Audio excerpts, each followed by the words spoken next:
తెలంగాణ విభజనకు ముందు భావోద్వేగాలు బాగా సృష్టించారు. ఆ ట్రాప్లో జనము పడ్డారు. ఆ సమయంలో ఓట్లు అట్లా పడ్డాయి. ఆ సందర్భంగా గందరగోళం పూర్తయిపోయింది, అయిపోయింది. 10 ఏళ్ల తర్వాత కూడా అదే రాజకీయం నడుపుతామంటే జనం పట్టించుకుంటారా? ఆలోచించాల్సినటువంటి అవసరం.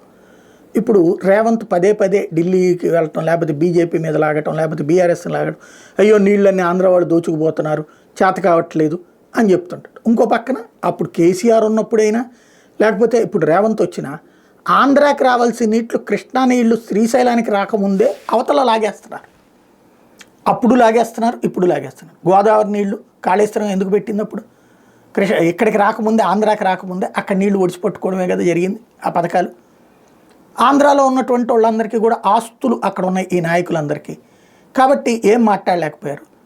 జగన్ దాంట్లో ఏం చేశాడు? ఇంకొంచెం యువతల బొక్కబెట్టి కొంత నీళ్ళని అటుపక్కకి తీసుకెళ్లే ప్రయత్నం చేశాడు రాయలసీమకి. దాన్ని కూడా ఇక్కడ వివాదం చేసుకున్నటువంటి సందర్భం ఉంది. ఇప్పుడు బనకచెర్ల తీసుకొస్తాం, గోదావరి నీళ్ళు సముద్రంలోకి పారిపోయకుండా మేము తీసుకెళ్ళి వాడుతాం ఆంధ్రాకని చంద్రబాబు, దానికి కేంద్రం డబ్బులు ఇవ్వాలి అన్నటువంటి.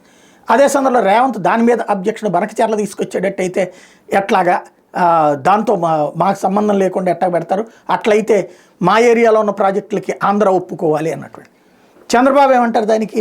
మేము గోదావరి మీద ప్రాజెక్టులు, కాళేశ్వరాన్ని కూడా నేను ఒప్పుకున్నాను, అట్లాంటప్పుడు ఇప్పుడు బనకచెర్ల కాళ్ళు అడ్డుపట్టడం ఏంటి అంటారు. ఇదేదో జగడం వచ్చేసింది అన్నట్టు. ఏమీ లేదు. ఆంధ్రాకి నీళ్లు ఇక్కడ ప్రాజెక్టు కడితే ఏ రాష్ట్రం నష్టపోయేదేం లేదే.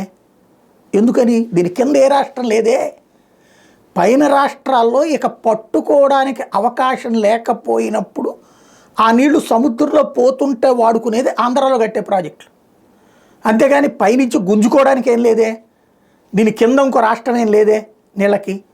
మరి దీన్ని తీసుకెళ్ళి అక్కడ దాంతో ఎట్లా పోలిక పెడతారు? తెలంగాణలో కట్టే ప్రాజెక్టులు ఆంధ్రాకి రావాల్సిన హక్కుని కాలరాసి తీస్తారు. రాష్ట్ర విభజన సందర్భంలో చట్టంలో రాసినటువంటి రూల్ ప్రకారం ఉన్నటువంటి వాటర్ని వాడుకోవచ్చు. అంతకంటే ఎక్కువ వాడుకోవడానికి అక్కడ ప్రాజెక్టు కడుతున్నారు. ఇక్కడ పారపోసే నీటిని ఒడిసి పట్టడానికి పెట్టుకునే ఓ తొట్టి లాంటిది.